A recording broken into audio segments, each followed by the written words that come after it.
हाँ बच्चों, कैसे हैं आप लोग और क्या चल रहा है आजकल? पढ़ाई तो चल रही होगी और पढ़ाई करते रहिए। जो वीडियो आप की अपलोड होती है वो आप देखते रहिए, ठीक है। और उसमें कोई प्रॉब्लम हो तो आप उस टॉपिक को मैसेज कर दिए तो उसी से रिलेटेड वीडियो को दोबारा बना करके या उसके कॉन्सेप्ट को क्लियर कर दीजिएगा। लेकिन पहली शर्त है कि आप वो पढ़ना, जो भी वीडियो अपलोड की जा रही है वो आप लोग सही से देखते नहीं, इस नाते आप लोगों का कॉन्सेप्ट क्लियर नहीं हो रहा है। तो हम जो है आज अपनी नई वीडियो में एक नई टॉपिक के साथ उसको डिस्कस करेंगे। तो हम इससे पिछली वीडियो में हमने क्या पढ़ा था, होमोजाइगस और हेटेरोजाइगस। तो लास्ट टॉपिक उसमें क्या थी, जो पिछली वीडियो अपलोड हुई थी उसमें क्या था, हेटेरोजाइगस। लेकिन अब हम लोग क्या हुआ, मेंडल्स के लॉ पढ़ेंगे। मतलब जो मेंडल उस टाइम जो इनहेरिटेंस ऑफ ट्रेड्स के बारे में स्टडी किया था, उसी से लॉ दिया था। तो उसमें मेन आपका दो लॉ है, एक तो लॉ ऑफ डोमिनेंस, लेकिन उसको काउंट नहीं किया था अकॉर्डिंग टू कार्ल कोरेंस के अकॉर्डिंग। लेकिन जो आपका सेकंड लॉ, उसमें जो सेकंड लॉ था, लेकिन यहाँ पे फर्स्ट लॉ बनेगा क्या, लॉ ऑफ सेग्रीगेशन, ठीक है। तो पहला जो लॉ है लॉ ऑफ सेग्रीगेशन, इसको क्या हुआ, first law, Mendel's first law कहते हैं इसको। दूसरा नाम क्या होगा, Mendel's first law. According to किसके, अकॉर्डिंग या कॉल्ड टू कार्ल कोरेंस, ठीक है। कार्ल कोरेंस ने लॉ ऑफ सेग्रीगेशन को क्या कहा, फर्स्ट लॉ ऑफ इनहेरिटेंस। ये इसको फर्स्ट लॉ ऑफ इनहेरिटेंस कहूं या मैं कहा कि मेंडल्स फर्स्ट लॉ कहूं, ठीक है। तो लॉ ऑफ सेग्रीगेशन को मेंडल्स फर्स्ट लॉ कहा जाता है या फर्स्ट लॉ ऑफ इनहेरिटेंस कहा जाता है, ठीक है।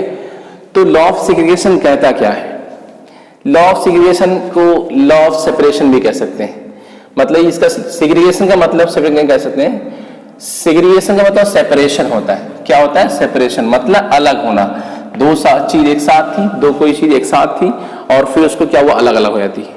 जैसे कभी कभी आपने देखा होगा कि दो लोग एक साथ में रहते हैं तो कभी कभी वो अलग हो जाते हैं, तो वही सेग्रीगेशन मतलब सेपरेट करना होता है, ठीक है। तो लॉ ऑफ सेग्रीगेशन कहता है क्या है कि लॉ ऑफ सेग्रीगेशन कहता है कि कोई भी आपका, मैं बात करूं यहाँ पे ट्रेड की बात करूं, तो कोई भी जो ट्रेड्स होता है, चाहे जैसे मैं कहूँ मेरी हाइट हो गई या मेरी क्या हुआ वॉइस हो गई, हर ट्रेड को एक्सप्रेस होने के लिए या कंट्रोल होने के लिए क्या हुआ, जीन की रिक्वायरमेंट होती है। विदाउट जीन क्या हुआ, कोई भी ट्रेड्स हमारी पेरेंट्स से हमारे अंदर या एक जनरेशन से दूसरे जनरेशन की तरफ ट्रांसफर नहीं हो पाएगी, ठीक है, ट्रांसमिशन नहीं हो पाएगी या ट्रांसफर नहीं हो पाएगी।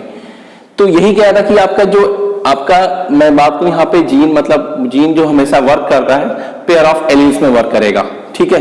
जैसे यहाँ पे देखेंगे कि एक पी प्लांट था, तो उसमें कैसा प्लांट था, टॉल था। तो टॉल क्या हुआ, एक ट्रेट उसका हो गया, ट्रेट हो गया। अब वो ट्रेट किसके द्वारा एक्सप्रेस हुई, दो क्या हुआ, पेयर ऑफ एलील, मैं कहूं यहाँ पे पेयर ऑफ एलील्स की वजह से एक्सप्रेस हुई, ठीक है। अब बात आती है इसी तरह पी प्लांट दूसरा था, वो कैसा था, डॉर्फ था, इसमें पेयर ऑफ एलील क्या है, स्मॉल टी है, ठीक है। अब होता है क्या, लॉ ऑफ सेग्रीगेशन क्या कहता है कि जो आपका पेयर ऑफ एलील्स होते हैं या पेयर ऑफ एलील्स होते हैं, जब उसमें गैमीट का फॉर्मेशन होता है तो गैमीट फॉर्मेशन के ड्यूरिंग क्या हुआ, हर गैमीट क्या हुआ, उस कैरेक्टर या उस ट्रेड का एक ही एलील को ऑब्टेन करती, मतलब वन एलील क्या हुआ रिसीव करेगी during the formation of gamete. वो एक से ज्यादा क्या हुआ आपका उस गैमीट में उस कैरेक्टर से रिलेटेड एक ही क्या हुआ आपका ट्रेड और एक ही क्या हुआ एलील आ सकता है, एक से ज्यादा क्या हुआ एलील नहीं आ सकते।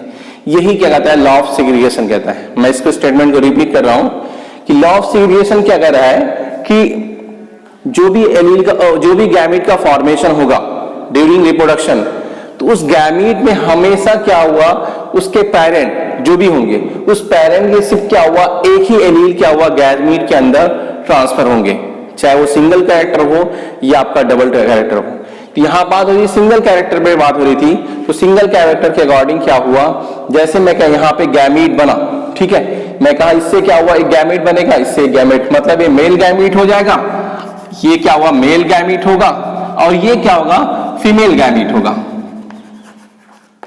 तो जब दोनों का फर्टिलाइजेशन होगा, दोनों का क्या हुआ, फर्टिलाइजेशन होगा, और फर्टिलाइजेशन होने के बाद मींस फ्यूजन होगा, तो क्या हुआ, एक नई ऑफस्प्रिंग बनेगी। तो जो भी देखा आपने, जो ये गैमीट बन रहा है, उस गैमीट में क्या एक जो आपका टॉल एक ट्रेड था, उसका सिर्फ एक ही क्या एलील आ रहा है कि नहीं आ रहा है, डायग्राम में क्लियर होगा। सेम इसी तरह इसका डॉर्फ का जो आपका एलील 2T है, लेकिन इसके गैमीट में क्या एक आ रहा है कि नहीं आ रहा है, तो क्या इसका सेग्रीगेशन हुआ कि नहीं हुआ, दोनों का सेग्रीगेशन हुआ कि नहीं हुआ, बोलो भाई। सेग्रीगेशन होने के बाद कैपिटल टी स्मॉल टी बना, मतलब जो भी प्लांट होंगे वो सब कैसे होंगे, टॉल होंगे। अगर मैं इसका क्या हुआ, इसमें जब सेल्फ पॉलिनेशन होगा, ये भाई F1 जनरेशन कैसे बनेगा, क्रॉस पॉलिनेशन से बनेगा, और इसी F1 जनरेशन के प्लांट में जब सेल्फ पॉलिनेशन होगा तो F2 जनरेशन के प्लांट बनेंगे नहीं बनेंगे। इसको क्या हुआ, ये पुनेट स्क्वायर इसको बोलते हैं, पुनेट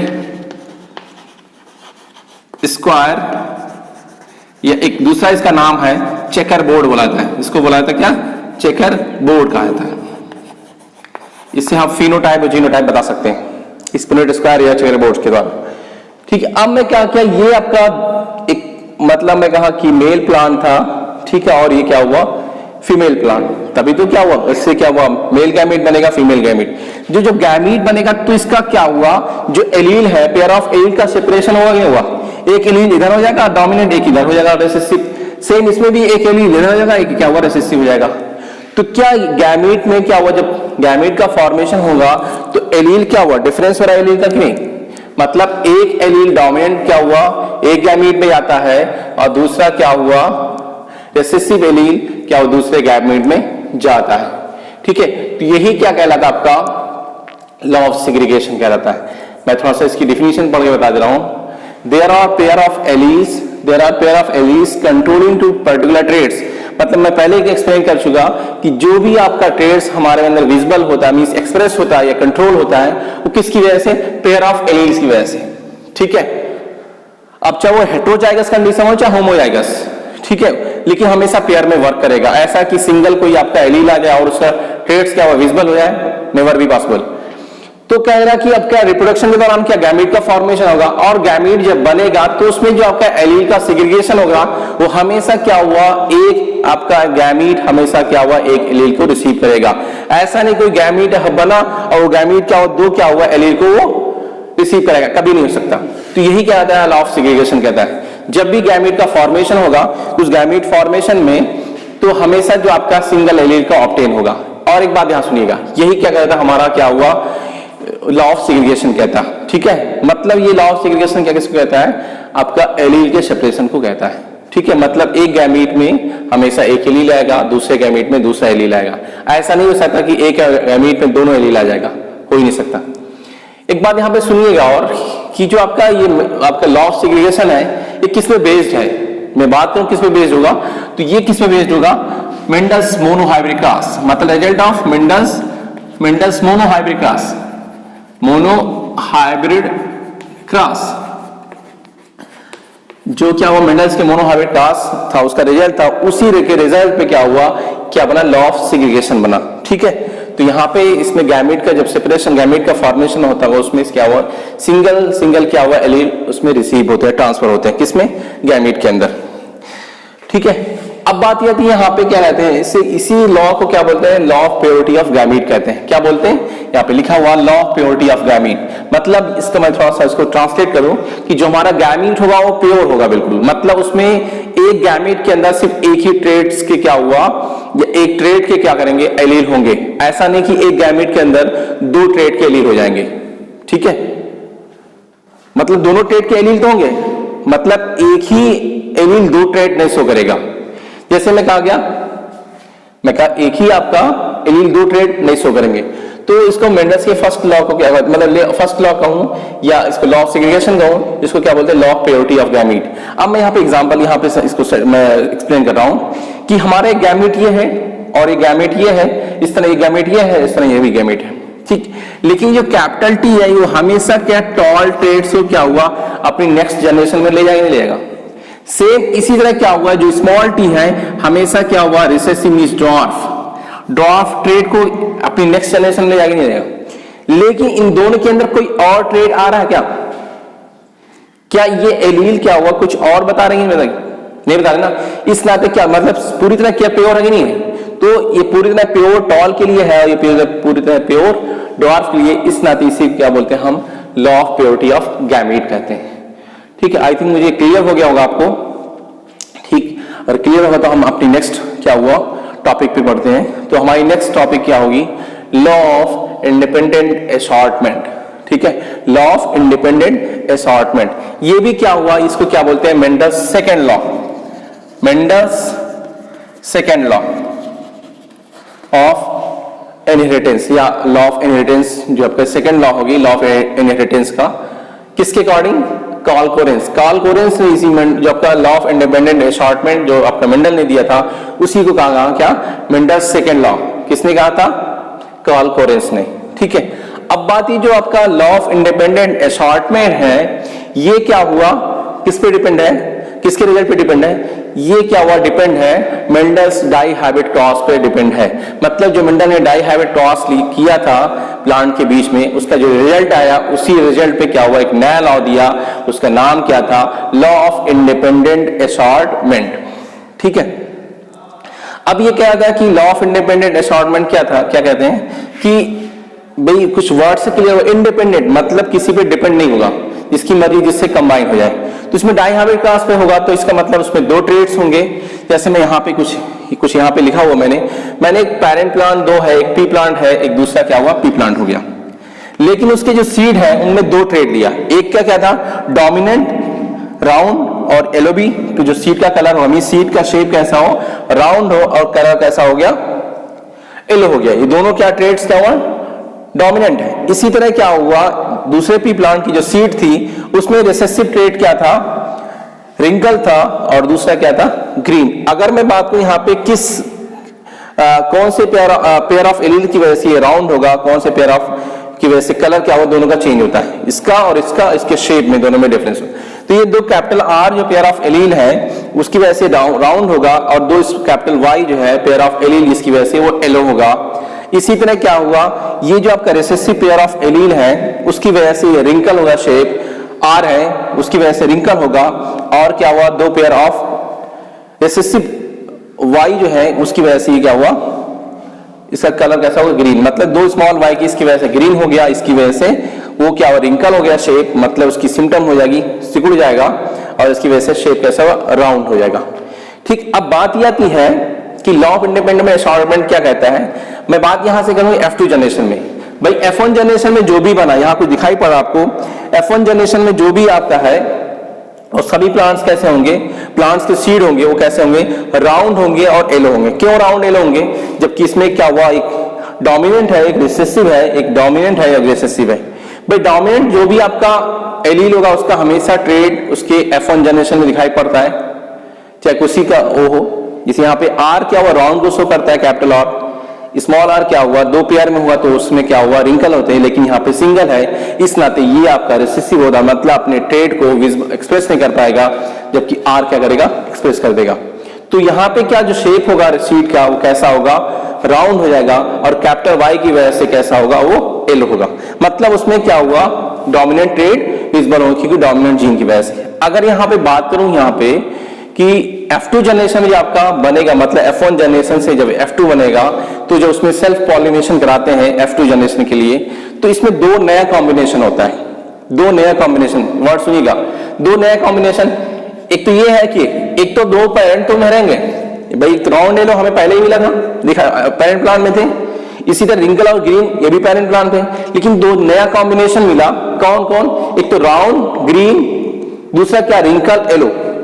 मतलब एक डोमिनेंट दूसरा रिसेसिव, इसमें पहला डोमिनेंट दूसरा क्या होगा, सॉरी पहला क्या हुआ रिसेसिव, दूसरा क्या होगा डोमिनेंट, है ना। तो एक नया कॉम्बिनेशन बना कि नहीं बना। सेम यही क्या कहता है कि जब गैमीट का फॉर्मेशन होगा तो वहां पे जो आपका क्या हूं पेयर ऑफ एलील्स है, उस पेयर ऑफ एलील्स क्या हुआ, अलग अलग ट्रेड शो कर रहे हैं, तो उसमें जो कॉम्बिनेशन होगा वो इंडिपेंडेंट होगा। ऐसा नहीं कि एक डोमिनेंट है तो दूसरा भी डोमिनेंट होगा, ये ऐसा नहीं एक डोमिनेंट है दूसरा क्या हुआ रिसेसिव होगा, ये भी हो सकता है। लेकिन ये भी हो सकता है कि पहला रिसेसिव हो दूसरा डोमिनेंट हो, तो क्या इंडिपेंडेंट कॉम्बिनेशन हो गया, राउंड का ग्रीन के साथ हो गया, मतलब एक डोमिनेंट है दूसरा रिसेसिव हो गया, और इसमें क्या हुआ रिसेसिव हुआ दूसरा क्या हुआ डोमिनेंट होगा। तो कॉम्बिनेशन जो रहा वो इंडिपेंडेंट हो रहा कि नहीं हुआ? जैसे इसमें देखिएगा राउंड का डोमिनेंट के साथ डोमिनेंट था, रिसेसिव के साथ रिसेसिव हो रहा था, लेकिन दोनों कॉम्बिनेशन में क्या हो रहा है? डोमिनेंट रिसेसिव के साथ हो गया, रिसेसिव डोमिनेंट के साथ हो, तो ये इंडिपेंडेंट कॉम्बिनेशन वाला नहीं होगा। तो इंडिपेंडेंट जब कॉम्बिनेशन होगा तो एक दो क्या हुआ, एक नया कॉम्बिनेशन मिला, दो क्या हुआ, नया दो सीड क्या हुआ, नए तरह के कॉम्बिनेशन पाए गए। मतलब उसमें सीड का शेप कैसा हो गया, एक में राउंड हो गया, डोमिनेंट था, ग्रीन हो गया, कलर वो रिसेसिव का था। यहाँ पे एक पहला क्या हुआ, जो शीट का शेप था रिंकल और रिसेसिव हो गया, और कलर क्या हुआ, येलो हो गया, मींस ये डोमिनेंट हुआ। तो कॉम्बिनेशन तो नया मिला कि नहीं? ये क्यों मिला? क्योंकि जो आपका, मैं यहाँ पे कहूं कि जो आपका फैक्टर्स थे, मींस यहाँ पे एलिमेंट्स थे, उनका कॉम्बिनेशन क्या हुआ, इंडिपेंडेंट टाइप हुआ। जब भाई उनका क्या हुआ आपका, जैसे मैं यहाँ पे एग्जांपल के तौर पे लूं, तो यहाँ पे जो गैमीट, मतलब इसी से क्या हुआ, F2 जनरेशन की गैमीट बनेंगे, मतलब F2 जनरेशन की सीड बनेगी। तो जब गैमीट बनेगा, तो गैमीट जो बनेगा उसमें चार तरह के गैमीट बनेंगे, एक तो कैपिटल R और कैपिटल Y, एक तो पहले ही था पेरेंट में। सेम इसी तरह क्या हुआ, दूसरा क्या हुआ, मैं बात करूं यहाँ पे कैपिटल R स्मॉल y, इसके अकॉर्डिंग राउंड और ग्रीन, भाई ये राउंड शो करेगा और ये ग्रीन शो करेगा। सेम इसी तरह दूसरा क्या होगा, स्मॉल r और कैपिटल Y, क्या आपका रिंकल और येलो होगा कि नहीं होगा? सेम दूसरा फोर्थ जो कॉम्बिनेशन है स्मॉल r स्मॉल y, ये और ये दोनों क्या हुआ, हमें पहले ही पी प्लांट में दिखाई पड़े थे। लेकिन आपका F2 जनरेशन में दो नया कॉम्बिनेशन मिलेगा, कैसा, आपका रिंकल और सॉरी यहाँ पे ग्राउंड एंड ग्रीन होगा, रिंकल एंड येलो, दो नया कॉम्बिनेशन। क्यों? ये जो आपका जो कैरेक्टर है, मींस जो आपका ट्रेड है, वो इंडिपेंडेंट मतलब क्या, वो कॉम्बिनेशन की, जो इंडिपेंडेंट कॉम्बिनेशन करेंगे तो एक नया कॉम्बिनेशन, दो नए कॉम्बिनेशन मिलेंगे नहीं मिलेंगे? यही क्या कहलाता है हमारा लॉ ऑफ इंडिपेंडेंट असॉर्टमेंट। ठीक है, तो आप डिफिनेशन दे रहे हैं, during the formation of gametes two pair of elements of one of the two traits segregated, मतलब दोनों ट्रेड्स क्या हुआ है, दोनों ट्रेड्स के एक क्या हुआ, ट्रेड क्या हुआ, सेग्रीगेट हो जाता है, अलग अलग हो जाते हैं। इंडिपेंडेंटली मतलब क्या हुआ, दोनों ट्रेड्स एक साथ नहीं रहेंगे, दोनों अलग अलग हो जाएंगे। तो जब अलग अलग होंगे तो अलग अलग कॉम्बिनेशन बना कि नहीं बना? जैसे मैं इसको दोनों को अलग कर दूं, राउंड येलो को अलग कर दूं और रिंकल ग्रीन को कर दूं, तो भाई इसका राउंड का रिंकल के साथ हो सकता है, और फिर क्या हुआ, सॉरी राउंड का ग्रीन के साथ हो सकता है, और येलो का क्या हुआ, रिंकल के साथ हो सकता है। जैसे भाई क्या हुआ, राउंड का ग्रीन के साथ, ये आपको दिखाई पड़ा कि नहीं पड़ा? और इसी तरह क्या हुआ, रिंकल का येलो के साथ होता है कि नहीं? बाकी दो तो क्या हुआ, मिले थे पेरेंट में ही थे, लेकिन दो नया कॉम्बिनेशन है। क्यों भाई? जो उसमें गैमीट में जो आपका फॉर्मेशन हुआ, तो गैमीट में भाई हमेशा क्या हुआ, हर ट्रेड का एक एलील ट्रांसफर होगा। जैसे यहां पे दिया डोमिनेंट का एक एलील, दूसरे मतलब येलो का एक एलील, इसी तरह आपका डोमिनेंट का एक एलील, दूसरे का क्या हुआ, एक एलील। हमेशा क्या हुआ, जैसे गैमीट में हमेशा कोई भी ट्रेड्स का एक ही एलील ट्रांसफर होता है, लेकिन जब कॉम्बिनेशन हुआ तो भाई इसमें कॉम्बिनेशन हमेशा क्या, इंडिपेंडेंट होगा। मतलब एक दूसरे से जब अलग होते हैं तो अलग होने के साथ साथ जो कॉम्बिनेशन होगा उसमें क्या हुआ, डिपेंड नहीं होगा एक दूसरे पे। ये नहीं कि डोमिनेंट का डोमिनेंट के साथ हो, रिसेसिव का रिसेसिव के साथ, डोमिनेंट का रिसेसिव के साथ होता है और रिसेसिव का डोमिनेंट के साथ होता है। यही क्या कहते हैं हमारा लॉ ऑफ इंडिपेंडेंट असॉर्टमेंट। मतलब जो भी आपका ट्रेड है वो हमेशा क्या हुआ, इंडिपेंडेंटली रिकॉम्बिनेशन करते हैं, जिसकी वजह से एक नया क्या हुआ, दो नए तरह से क्या हुआ, हमारे उसका ट्रेस विजिबल होता है। ठीक है, तो यही कह रहा है कि जो हमारे ट्रेड है उनका सेग्रीगेशन इंडिपेंडेंटली होता है, एक दूसरे से क्या हुआ, डिपेंड नहीं होते हैं सेग्रीगेशन के दौरान। और फिर क्या हुआ, अचानक क्या करते हैं, वो रीअरेंज हो जाते हैं ड्यूरिंग फर्टिलाइजेशन। फर्टिलाइजेशन के बाद क्या बनेगा, वहां पे क्या मैं कहूँ, यहाँ पे सीड बनेगा और सीड से क्या हुआ, एक नई ऑफिस में बनेगी। तो यही हमारा क्या कहता है, लॉ ऑफ इंडिपेंडेंट असॉर्टमेंट। मतलब जो यहाँ पे कहूँ, जो हमारा ट्रेड्स है उसका सेग्रीगेशन अलग अलग होता है, और अलग अलग होने के बाद क्या हो, जो कॉम्बिनेशन बनता है, और उसी कॉम्बिनेशन की वजह से रैंडमली, ठीक है, कॉम्बिनेशन जब होता है तो उसकी वजह से दो नया ट्रेड्स हमें क्या हो, दो नए तरह के ट्रेड्स विजुअल होते हैं। एक तो राउंड का ग्रीन के साथ हो गया, एक दूसरा क्या हो, रिंकल का येलो के साथ। लेकिन इसमें क्या, दोनों डोमिनेंट थे, यहाँ पे दोनों रिसेसिव थे, लेकिन एक में एक